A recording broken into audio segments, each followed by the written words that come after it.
ketua majelis dan anggota harus ada koordinasi. Tidak boleh jalan melaku dewek-dewek. Yang kedua, dalam manajemen organisasi harus ada konsultasi. Harus. Contoh umpamanya majelis ekonomi ini yang lagi bundet. Silakan belum aku deh, bakal di calora. Contoh perlunya konsultasi. Contoh majelis ekonomi dengan program rotinisasi. Yang sudah gelombang 1 sudah selesai, ini masuk gelombang 2. Nah, rotinisasi ini pelaksananya adalah majelis ekonomi. Kan? Nah, ini perlu konsultasi, ada apa-apa jangan langsung dewek. Ada ketua, ibu ketua, bagaimana ini rotinisasi? Itu jadi melaku bareng.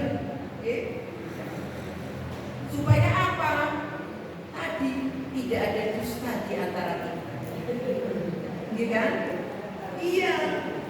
Itu penting, konsultasi. Kalau ada kesulitan ini ibu ketua bagaimana kita harus setor atau belanja sekian terus di musyawarah. Nah, itu konsultasi.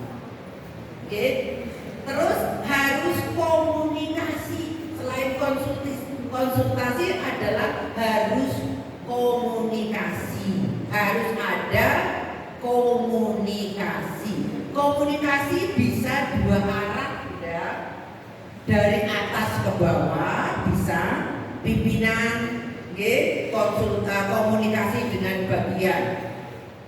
Bagaimana ibu ketua Mek? Ini ada program begini, sudah, itu konsultasi, komunikasi. Atau dari bawah ke atas, komunikasi bisa dari bawah, dari majelis ke pimpinan bisa, dari pimpinan ke majelis juga bisa. 2 arah. Komunikasi ini harus 2 arah. Sehingga insya Allah jika kita mengedepankan ini 3K ini, insya Allah dalam organisasi kita akan lebih seimbang. Jangan sampai ada kegiatan ini pimpinan daerah menurut saya tidak tahu, saya malah tidak dilapori yang tidak benar itu begitu. Jadi ada apapun majelis, fungsi zamannya zaman canggih, nyuwun sewu. Di Cilacap itu saya sering ngomeko, terutama cabang. Bunda PA, Bunda badai sowan, ora sowan-sowanan. Iya, ya kok kita daya gugur arep Cilacap bagi keselan. Wis jenengan butuh apa? Arep ngomong apa? Telepon. Orang usah kayak birokrasi nak Asia, orang kayak birokrasi yang bernama birokrasi lah. Pak Lurah pokoknya ketemu bupati lalu sowan. Itu birokrasi. Di Asia boten lah. Dibayar bupati lah dibayar ya. Kita kan organisasi sosial bukan birokrasi. Jadi mudahkan yasiru wala tumasiru. Urusan kita organisasi dimudahkan. Maka saya sering pernah dari Majenang, di Jasmin Majenang, telepon Bunda mau sowan. Saya jawab sama, boten susah. Jenengan wonten perlu nopo pun matur saya mendengarkan. Bunda sudah di depan pintu rumahnya Bunda. Wah, ya itu seperti itu. Berkali-kali saya di Cilacap untuk ngomong, kita jangan kayak gaya-gaya orang birokrasi lah. Asia sederhana saja. Manajemen sih paling kepenak. Ngomong zamannya saat ini kok mau telepon sejam ya bisa, gitu. Sudah seperti itu. Jadi perlunya konsultasi, komunikasi, dan koordinasi. Ini yang di Asia, khususnya Cilacap, saya nggak tahu di kabupaten lain, terjadi miss. Bullying missnya kayak gitu. Makanya saya sering marah dalam tanda petik ya idol. Lah orang ngomong ya yang orang ngerti, udah ngomong anggaran apa ngomong kayak gitu. Ngomong anu bermenang tua jangan ya. Ngomong anu sing sekarang di Cilacap kan rata-rata muda. Jadi ya rumah KGR banget karena tuh anggaran apa udah ngomong dan ini bisa dirembuk. Aja nang buri perempuan saya bilang begitu. Nah ini ya, jadi pentingnya kita berorganisasi. Itu di level internal kita PDA. Kemudian kita punya kelompok seperti ini. Ya, selain kita punya PDA masing-masing, kebetulan kita punya wadah yang disebut ini apa namanya ini koordinator PDA Sekali Sidinan Banyumas. Saya pun berharap demikian. Kesulitan kita secara internal, Cilacap punya masalah yang menyangkut PWA atau pusat kalau internal oke lah. Di sini tempatnya kita sharing,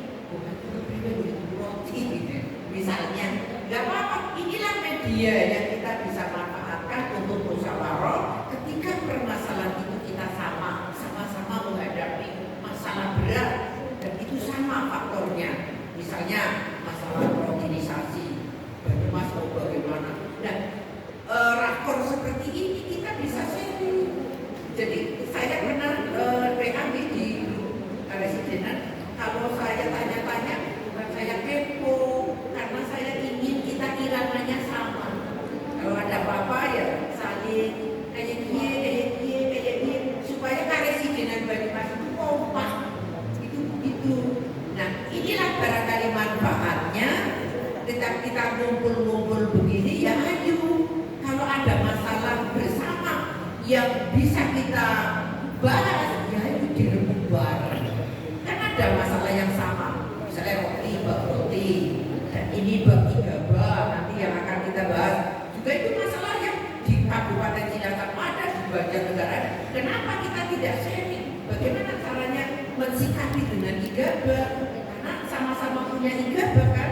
Nah, inilah media yang bisa kita manfaatkan.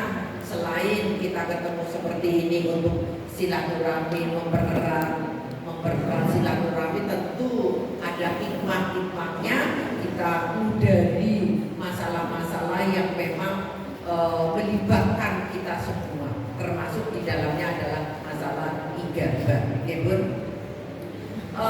Saya jangan dikatakan rumah tangga sendiri kok dipamer-pamerna begitu.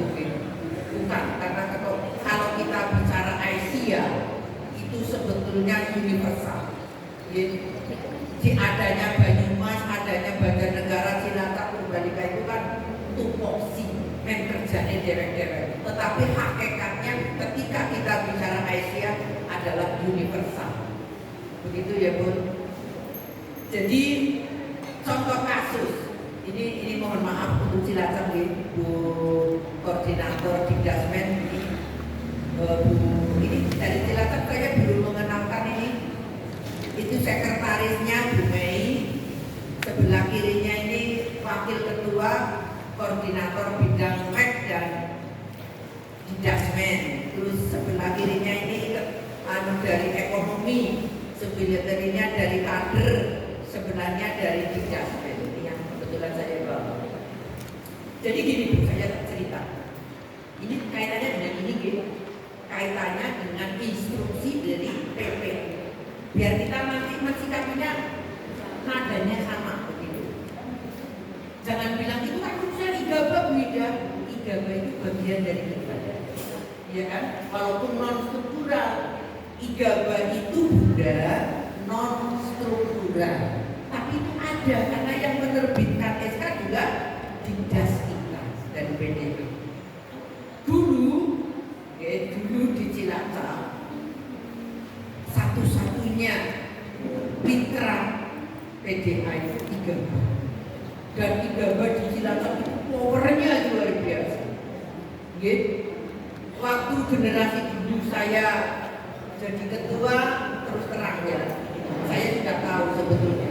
Tapi karena saya waktu itu ya belum waktunya ya, ngurusi sekolah, punya orang tua mikir tapi ya